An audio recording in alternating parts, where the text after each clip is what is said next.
Welcome to my YouTube channel. आज की video में हम डिस्कस करेंगे how to calculate irregular plot area. जो हमारे पास इरेगुलर प्लॉट होते हैं उनका हम एरिया कैसे कैलकुलेट करते हैं। अब एरिया हम क्यों कैलकुलेट करते हैं? जब भी हमने किसी लैंड की मेजरमेंट करनी हो, ज़मीन की मेजरमेंट करनी हो, तो उसके लिए हम एरिया कैलकुलेट करते हैं। जब हम एरिया कैलकुलेट कर लेते हैं तो उसी को यूज़ करते हुए हम उसका मरला भी निकाल सकते हैं, उसके कनाल भी निकाल सकते हैं कि जो हमारे पास जो ज़मीन है ये कितने मरले है, कितने कनाल है, कितने मुरब्बा है, कितने एकड़ है। तो एरिया को यूज़ करते हुए हम जो है ना ये सारी चीज़ें कैलकुलेट कर सकते हैं। तो इसलिए आज हम जो है ना कैलकुलेट करेंगे और देखेंगे कि हम कैसे जो है ना प्लाट का एरिया कैलकुलेट करते हैं। Methods of measurement. अब किस तरह से जो है ना हम एक ज़मीन का जो हमारे पास टुकड़ा है, ठीक है, उसको हम कैसे मेजर कर सकते हैं। हम मैनुअली उसको मेजर कर सकते हैं, ठीक है। हमारे पास एक नोटबुक हो, ठीक है, कैलकुलेटर, पेन या पेंसिल हो, तो उसके साथ भी हम इसको मेजर कर सकते हैं। और ऑटोकैड के अंदर भी जो है ना हम उसकी जो मेजरमेंट्स होती हैं उनको लेके उसको ड्रा करके जो है ना प्लाट को हम जो है ना उससे उसका एरिया कैलकुलेट कर सकते हैं। टाइप्स ऑफ शेप्स मीन्स कि जो हमारे पास प्लाट्स होते हैं, लैंड के प्लाट्स होते हैं हमारे पास, वो मुख्तलिफ किस्म के हो सकते हैं। अब हमारे पास जो है ना वो रेगुलर शेप्स में भी हो सकते हैं, ठीक है। रेगुलर शेप मीन्स कि हमारे पास अगर वो कोई भी प्लाट जो है ना वो रेक्टेंगुलर शेप में है, ठीक है, जिसकी जो है ना ये दो साइडें आपस में बराबर हैं, ठीक हो गया, और ये दो साइडें आपस में बराबर हैं, तो ये हमारे पास क्या हो जाएगा, एक रेगुलर शेप में हो जाएगी, जिसको हम जो है ना रेक्टेंगुलर बोलते हैं। और इसका हम एरिया कैसे निकालेंगे, लेंथ इंटू विड्थ, ठीक हो गया। ये लेंथ लेट से कि ये मेरे पास 10 फीट है, ठीक हो गया, और ये मेरे पास 8 फीट है, तो ये मेरे पास क्या हो जाएगा, सिंपल मैं इसे करूँगा 10 क्रॉस 8, तो इसका मेरे पास एरिया आ जाएगा 80 फीट स्क्वायर फीट, ठीक हो गया। तो 80 स्क्वायर फीट इसका मेरे पास एरिया आ जाएगा, सिंपल। और दूसरा मेरे पास जो है ना वो लैंड जो है वो किस शेप में हो सकता है, वो स्क्वायर शेप में हो सकता है। इसकी जो है ना चारों साइडें आपस में क्या है, बराबर हो, ठीक हो गया। तो उसका एरिया कैसे निकलेगा कि लेट से कि ये मेरे पास 10 फीट है और ये वाली साइड भी मेरे पास क्या है 10 फीट है, ये तो मेरे पास ये क्या होगा, स्क्वायर होगा। तो इसको मैं क्या करूँगा, सिंपल 10 क्रॉस 10, तो ये मेरे पास इसका एरिया आ जाएगा, ठीक होगा। तो ये मेरे पास इसका एरिया आ गया 100 SFT, ठीक हो, स्क्वायर फीट। तीसरी शेप मेरे पास क्या हो सकती है कि रेक्टेंगुलर हो सकती है, जो कि बहुत कम होती है। इसको हम इधर यहाँ पे इसलिए डिस्कस कर रहे हैं क्योंकि आगे इनको हमने यूज़ करना है, ठीक हो गया। इरेगुलर जो हमारे पास प्लॉट होता है उनका एरिया कैलकुलेट करने के लिए, तो हमारे पास ये रेक्टेंगल हो सकती है जिसका जो है ना एक एंगल राइट एंगल हो, ठीक हो। इसका हम एरिया कैसे कैलकुलेट करेंगे, हाफ BH, बी हमारे पास जो है ना उसकी एक साइड की लेंथ होगी, ठीक हो गया, और जो H है वो दूसरी साइड की उसकी लेंथ होगी। और दूसरी हमारे पास जो ट्राइंगल होती है जिसका कोई भी एंगल जो है ना वो 90 का ना हो, तो उसका हम जो है ना एरिया कैसे कैलकुलेट करेंगे, वो हम कैलकुलेट करते हैं हीरो फार्मूला से। किससे, हीरो फार्मूला से, ठीक है, जो कि हमारे पास होता है square root S into s minus a into s minus b into s minus c, ठीक हो गया। और ठीक है, ये s minus a, s minus b, s minus c, और एस क्या है यहाँ पे, s is equal to a plus b plus c divided by 2। A क्या है हमारे पास जो हमारे पास ट्राइंगल है उसकी एक साइड, बी जो है ना ट्राइंगल की दूसरी साइड, और सी जो क्या है ट्राइंगल की तीसरी साइड, ठीक है। तो ये हमारे पास जो है ये हमारे पास रेगुलर शेप्स हैं। अगर इन शेप में से किसी तरह भी आपका प्लाट की शेप है, ठीक है, लैंड की शेप है, तो आप इन एरिया को यूज़ करते हो, इन फॉर्मूले को यूज़ करते हो उसका एरिया कैलकुलेट कर सकते हैं। लेकिन अगर आपके पास जो है ना इस तरह का एरिया है, कोई इरेगुलर शेप है, ठीक है, तो उसका आप एरिया कैसे कैलकुलेट करेंगे वो अभी हम यहाँ पे देखते हैं, ठीक हो गया। आपने क्या करना है, सिंपल देखें आप, ये पहली हमारे पास शेप है, ठीक है। अगर इस तरह का आपके कोई लैंड का एरिया है, ठीक है, लैंड है आपके पास इस तरह की, तो उसका आपने क्या करना है, सिंपल आपने इसको दो हिस्सों में डिवाइड कर देना है। यहाँ पे अगर हम लैंड ड्रा कर दें, ठीक है, तो मेरे पास जो है ना ये लेट से कि मेरे पास ए बॉक्स बन गया, एक प्लाट हो गया मेरे पास, और ये मेरे पास प्लाट बी हो गया, ठीक हो गया। अभी देखें यहाँ पे, तो ये इसकी जो है ना ये वाली साइड 15 फीट है, तो ये भी क्या हो जाएगी, 15 फीट हो जाएगी। ये 5 फीट है, तो ये भी 5 फीट हो जाएगी। अभी हमने पढ़ा कि हमारे पास जो है ना वो अगर ये अपोजिट साइड्स आपस में बराबर हो तो हम हमारे पास वो रेक्टेंगल होता है, तो इसका हम एरिया कैलकुलेट कर सकते हैं। तो इसी तरह जो है ना यहाँ से लेकर यहाँ तक ये वाली साइड भी मेरे पास जो है ना वो 20 फीट बन जाएगी, ये भी 20 फीट है, और ये यहाँ से 5 फीट निकल जाएगा, तो ये मेरे पास जो है ना कितना बच जाएगा, 10 फीट। तो ये भी 10 फीट हो गया और ये भी इसका 10 फीट हो गया, तो इसका एरिया क्या आ जाएगा मेरे पास, ठीक है। यहाँ पे ये देखें एरिया ऑफ बॉक्स ए मेरे पास क्या हो जाएगा, 15 इंटू 5 75 हो जाएगा, ठीक हो गया। और बॉक्स बी का मेरे पास क्या आ जाएगा, ठीक हो गया, 20 इंटू 10 200 हो जाएगा, ठीक हो गया। और इनको जब जमा कर दूंगा टोटल एरिया मेरे पास क्या हो जाएगा, 200 प्लस 75, तो मेरे पास 275 इसका टोटल एरिया आ जाएगा। ठीक है। तो इस तरह का अगर इरेगुलर शेप है आपके पास तो इसका आप एरिया कैलकुलेट कर सकते हैं। ठीक हो गया। अभी यहाँ पे आते हैं कि ये हमारे पास अगर इस तरह की जो इरेगुलर शेप है हमारे पास, उसका हम क्या से कैलकुलेट करेंगे। अब इसको जो है ना हम यहाँ पे जो है ना जिस तरह इसको बॉक्सेस में हमने डिवाइड किया, इसको अब हम डिवाइड नहीं कर सकते। तो इसका क्या होगा कि इसका जो है ना हमें जो है ना हर हाल में जो है ना यहाँ से लेकर यहाँ तक इसकी मेजरमेंट लेनी होगी। ठीक हो गया। या यहाँ से लेकर यहाँ तक इसका हमने ये वाला जो डायगोनल इसे हम बोलते हैं, ये वाला हमें कैलकुलेट करना होगा। ठीक हो गया। इसकी जो 4 साइड है ये 51 फीट है, ये 35.759 इंचेस है। ठीक हो गया। ये हमारे पास जो है 41 फीट 6 इंचेस और ये 47 फीट है। और लेट्स से कि ये जो जब हमने मेजर किया, ठीक है, ये हमारे पास 55 फीट आया है। तो ठीक है, अब इसका क्या होगा, ये मेजर करने से हमारे पास क्या होगा कि ये हमारे पास जो है ना एक ट्राइंगल हमारे पास ये बन जाएगा। ठीक हो गया। और एक ट्राइंगल हमारे पास ये बन जाएगा। अभी हमने फार्मूला पढ़ा है कि जब हमारे पास दो ट्राइंगल हैं, जिस देखें जहाँ पे इसका कोई एंगल भी 90 का नहीं है। ठीक हो गया। जब साइडें इसकी बराबर नहीं है तो इसके क्या है 90 का एंगल कोई भी नहीं है। तो इसके लिए हम कौन सा फार्मूला यूज़ करेंगे, हीरो फार्मूला, जो कि अभी हमने डिस्कस किया, अंडर रूट स्क्वायर रूट। ठीक हो गया। S into s minus a s minus b s minus c, जो कि एस हमारे पास बराबर होता है इसकी जो है ना लेट से कि ये इसकी ट्राइंगल एक यूज़ कर रहे हैं तो ए इसका ये हो जाएगा, बी इसका ये हो जाएगा और सी इसका ये हो जाएगा। ठीक है। जब दो का कैलकुलेट करेंगे तो हमारे पास ए ये हो जाएगा, बी ये हो जाएगा और सी ये हो जाएगा। आप कोई भी किसी को भी ए बी और सी बोल सकते हैं। ठीक है। आगे इसका हम कैलकुलेट करते हैं। हमारे पास जो है ना इरेगुलर शेप है। ठीक है। अभी हम इसका एरिया कैसे कैलकुलेट करेंगे, हीरो फार्मूला से। अभी आप क्या करेंगे, इसको आप जो है ना दो ट्राइंगल में जो है ना वो डिवाइड कर देंगे। कैसे इसको डिवाइड कर देंगे, लेट्स से कि मेरे पास ये एक ट्राइंगल है ए, इसे मैं बोल देता हूँ ये मेरे पास ट्राइंगल 1 है या ए है, कोई भी है। ठीक है। इसे मैं बोल देता हूँ ये ट्राइंगल 1 है। अब इसका क्या हो जाएगा, मेरे पास जो है ना लेट्स से ये, इसे मैं ए कह देता हूँ। ठीक हो गया।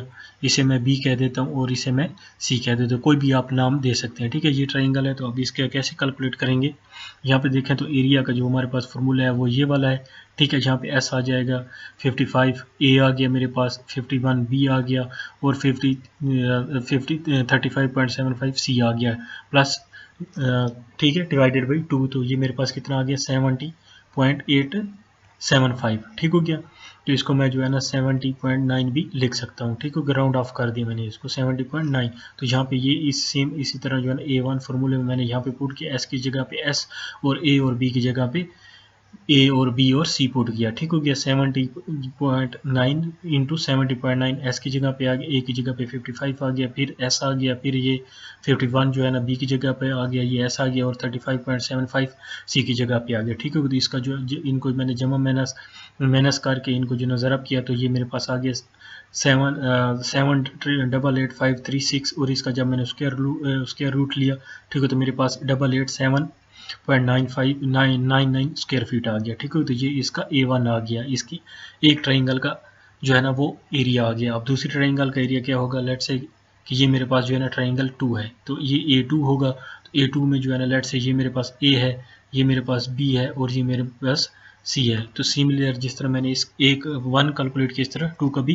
कैलकुलेट कर लेंगे। ठीक है। तो 55 प्लस 51.5 प्लस 747 डिवाइडेड बाई 2, तो ये मेरे पास 71.575 आ जाता है। ठीक है। इसको सिमिलरली मैंने फार्मूले में पुट किया। ठीक है। तो मेरे पास जो एरिया A2 है वो आ गया 948.56 स्क्वायर फीट। ठीक हो गया। इसका टोटल एरिया क्या हो जाएगा, जब हम जो है ना सिंपली इसको जो है ना जमा करेंगे A1 प्लस A2 को, तो हमारे पास इसका टोटल एरिया आ जाएगा जो कि आ जाता है 1836.55 स्क्वायर फीट। ठीक हो गया। तो इसका टोटल एरिया क्या आ जाएगा 1836.55 स्क्वायर फीट। तो इस तरह जो हमारे पास कोई भी इरेगुलर शेप है उसका जो है ना हम उसको जो है ना ट्राइंगल्स में उसके डायगोनल्स लेके उसको जो है ना कितनी भी हमारे पास जो ट्राइंगल्स हैं जितनी भी पॉसिबल है हमारे पास उनमें डिवाइड करके उसको जो है ना हम उसका एरिया कैलकुलेट कर सकते हैं। अभी देखते हैं कि हम जो है ना अगर हमारे पास जो है ना ये डायगोनल लेट से कि किसी वजह से जो है ना हम ये वाला डायगोनल जो हमारे पास आता है ये वाला हम कैलकुलेट नहीं कर सकते। बाजू का ज़मीन इस तरह ऐसी जगह पे होती है कि जिसकी जो है ना बाउंड्रीज तो हम मैयर कर सकते हैं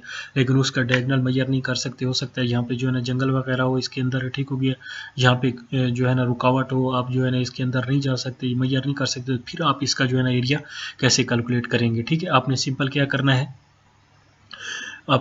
करना है, कि इसकी जो ये वाली साइड है दिस साइड 47 प्लस 35, ठीक है, आमने सामने वाली जो साइड है उसका आपने एवरेज ले लेना है। ठीक हो गया। ठीक है। एवरेज आ जाएगा और फिर उसको जो है ना आपस में आपने ज़रब कर देना, जिस तरह हम जो है ना रेक्टेंगल का एरिया लेते हैं। आप कैसे करेंगे, ये मेरे पास आ जाएगा 47 प्लस 35.75 डिवाइडेड बाई 2, तो इसके पास आ जाता है 41.375 आ जाता है। ठीक हो गया। सिमिलरली जो मेरे पास ये है 51 प्लस 41.5, ठीक है, 51, ठीक है, प्लस 41.5 डिवाइडेड बाई 2, तो इससे मेरे पास क्या आ जाता है 46.25। अब क्या करना है कि सिंपल आपने जो है ना इसको आपस में ज़रब दे देना है। ठीक हो गया। ये इन दोनों को आपस में आपने ज़रब दे देना है, तो हमारे पास एरिया आ जाता है 1913, तो 1913.59। ठीक हो गया। ये उस सूरत में आपने कैलकुलेट करना है कि जब आप जो है ना ये वाला हमारे पास जो रेक्टेंगल है, डायगोनल है, ये आप जो है ना वो नहीं कैलकुलेट कर सकते, मेजर नहीं कर सकते, उस टाइम आपने जो है ना ये वाला फार्मूला यूज़ करते हुए कैलकुलेट करना है। देखें ये वाला जो है ना कितना फ़र्क आ रहा है हमारे पास, जो है ना वो हमारे पास 1836 है और ये हमारे पास 1913 आ रहा है, तो काफ़ी फ़र्क आ रहा है। ठीक हो गया। तो आपने जो है ना ये वाला जो फार्मूला है सिर्फ उस टाइम यूज़ करना है जब आप ये डायगोनल मेजर नहीं कर सकते। अगर आपको एक्यूरेट जो है ना रिजल्ट चाहिए एरिया को, तो आपने लाजमी जो है ना ये वाला डायगोनल मेजर करें, या आप जो है ना ये वाला डायगोनल मेजर करें। जब आप डायगोनल मेजर कर लेंगे तो आपके पास जो है ना वो एक्यूरेट रिजल्ट आएगा। अभी हमने मैन्युअली कैलकुलेट करना सीख लिया, अभी देखते हैं कि ऑटोकैड के अंदर जो है ना हम इसे कैसे कैलकुलेट करते हैं। अपने जो है ना ऑटोकैड ओपन कर लेना है, इसके अंदर जो है ना अपनी यूनिट की सेटिंग कर लेनी है। ठीक है, जिस यूनिट्स में भी आप वर्किंग कर रहे हैं, ठीक है, उस तरह आपने सेटिंग कर लेनी है। अभी आपने क्या करना है कि इसकी जो है ना ये 41 फीट 6 इंचेस इस लाइन को आपने बेस मानते हुए जो है ना एक स्ट्रेट लाइन ड्रा कर लेनी है। ठीक है, सिंपल लाइन की कमांड आपने लगानी है और यहाँ पे स्ट्रेट लाइन ड्रा कर देनी है 41.5 फीट की। ठीक हो गया। और यहाँ से इंटर, ठीक है, यहाँ से हमारे पास ये लाइन ड्रा हो गई। ठीक हो गया। अभी आपने क्या करना है कि अभी हमारे पास जो है ना हम ये वाली जो लाइन है ये एग्जैक्ट यहाँ पे ड्रा नहीं कर सकते। ठीक हो गया। यूँ ड्रा नहीं कर सकते क्योंकि यहाँ पे हमारे पास एंगल हमें नाउन नहीं है। ठीक हो गया। और ना ही ये हमारे पास कोई स्ट्रेट लाइन है। ठीक है, ये इरेगुलर एरिया हमारे पास। तो यहाँ पे आपने क्या करना है, सिंपल आपने यहाँ पे जो हमारे पास ये लेंथ है 47 फीट, इसका जो है ना आपने यहाँ पे सर्कल ड्रा करना है। सिंपल आपने क्या करना है, सर्कल की कमांड लगानी है सी इंटर, और यहाँ पे जो है ना आपने जो है ना 47 फीट, ठीक है, इसका जो है ना आपने यहाँ पे सर्कल ड्रा कर देना है। ठीक होगी। ये सर्कल ड्रा होगी। आपने फिर इसके बाद क्या करना है, आपने जो ये वाला पॉइंट है यहाँ पे आपने क्या करना है कि जो आपने डायगोनल कैलकुलेट किया हुआ है उसका जो है ना आपने यहाँ पे सर्कल ड्रा करना है, जो कि हमारे पास है 55 फीट। ठीक हो गया। 55 फीट यहाँ पे आपने इसका ड्रा कर दिया। अभी आपने क्या करना है कि लाइन की कमांड लगाते हुए आपने इन जहाँ पे जो सर्कल जो है ना वो टच हुए हैं ऊपर, ठीक हो गया, वहाँ पे आपने क्या करना है, यहाँ पे आपने इनको आपस में ज्वाइन कर देना है। ठीक है, ये ज्वाइन कर दिया आपने। ठीक हो गया। अभी आपने क्या करना है कि इन दोनों सर्कल्स को आपने डिलीट कर देना है। इन दोनों सर्कल को आपने डिलीट कर दिया। अभी आपने क्या करना है कि अभी इस पॉइंट के ऊपर जो है ना आपने सर्कल ड्रा करना है, और वो कितनी लेंथ का आप ड्रा करेंगे, ठीक है, जितनी लेंथ का ये 51 फीट है। ठीक है, इस यहाँ पे हमने सर्कल ड्रा करना है इस लेंथ का 51 फीट का। ठीक हो गया। तो यहाँ पे आपने 51 फीट का यहाँ पे सर्कल ड्रा कर देना है। ठीक है, यहाँ पे ये मैंने यहाँ पे सर्कल ड्रा कर दी। अभी क्या करना है कि इस जगह पे आपने सर्कल ड्रा करना है। ठीक हो गया। सी इंटर, यहाँ पे सर्कल ड्रा करना है, और यहाँ पे कितनी लेंथ का आपने सर्कल ड्रा करना है, सॉरी कितने डाया का आपने सर्कल ड्रा करना है, और ये 35 फीट 9 इंचेस। ठीक हो गया। तो यहाँ पे आपने 35 फीट 9 इंचेस का आपने यहाँ पे सर्कल ड्रा कर देना है। ये ड्रा कर दिया। अभी आपने क्या करना है, जहाँ पे जो है ना सर्कल जो है ना वो कंबाइन हुए हैं, ठीक हो गया, वहाँ पे आपने इनको ज्वाइन कर देना है। ठीक हो गया। यहाँ पे ज्वाइन कर देना, फिर इसको आपने यहाँ पे ज्वाइन कर देना है। ठीक हो गया। और अभी आप सर्कल को यहाँ से रिमूव कर दें। ठीक हो गया। यहाँ पे देखें, यहाँ हमारे पास शेप ड्रा हो गई है। तो अभी यहाँ पे अगर आपको मैं इसको मैच करवाऊँ, तो यहाँ पे देखें, इस शेप को आप देखें और इस शेप को, तो ये हमारे पास सेम शेप है। ठीक है, इसको आप अगर गौर से देखेंगे तो आपको समझ आ जाएगी कि ये वाली शेप, ठीक हो गया, ये वाली हमारी शेप और ये वाली शेप जो है ना वो आपस में इक्वल है। ठीक हो गया। अभी इनके हम जो है ना डायमेंशंस ले लेते हैं। ठीक है, अभी हम इनके साइजेस भी चेक कर लेते हैं। जिस तरह ये हमारे पास जो है ना वो 41 फीट है, यहाँ पे देखें 41 फीट 6 इंचेस। ठीक हो गया। इस तरह हमारे पास जो है ना ये वाली साइड जो है ना वो 47 फीट है, और ये वाली साइड हमारे पास 51 फीट है। ठीक हो गया। और ये वाली जो साइड है हमारे पास 35 फीट 9 इंचेस है। ठीक हो गया। तो यहाँ पे देखें, ये इसकी हमारे पास जो है ना ये डायमेंशंस भी जो है ना वो एग्जैक्ट आ गई हैं। ठीक हो गया। यहाँ पे जो है ना ये देखें, ये 41 फीट 6 इंचेस है, 47 फीट है, 55 फीट है और 35 फीट 9 इंचेस है, ठीक है। तो सिमिलरली यहाँ पे भी वही आ गई है। अभी हमने इसका एरिया लेना है तो क्या करना है, बाउंड्री ले लेनी है आपके BO इंटर, ठीक है। यहाँ पे पिक पॉइंट, यहाँ पे आपने सेंटर में क्लिक करना है, ठीक है। और यहाँ पे राइट क्लिक, बाउंड्री इसकी ले लिया। अब इसका एरिया लेना है तो कैसे लेते हैं, double A inter O inter, ठीक हो गया। यहाँ से आपने इसे सेलेक्ट करना है, यहाँ से पॉली लाइन, तो यहाँ पे देखें तो यहाँ पे आपको शो हो रहा होगा, यहाँ पे देखें लिस्ट में, तो यहाँ पे आपको एरिया शो हो रहा होगा नीचे, ये स्क्वायर इंचेस में आपको शो हो रहा है और ये आपको स्क्वायर फीट में शो हो रहा है, जो कि शो हो रहा है 1834, ठीक है, .88। अभी यहाँ पे देखें तो हमारे पास जो एरिया है वो 1836 है, 1836 है। और यहाँ पे जो हमारे पास एरिया शो हो रहा है, ठीक है, वो कितना है, 1834 है।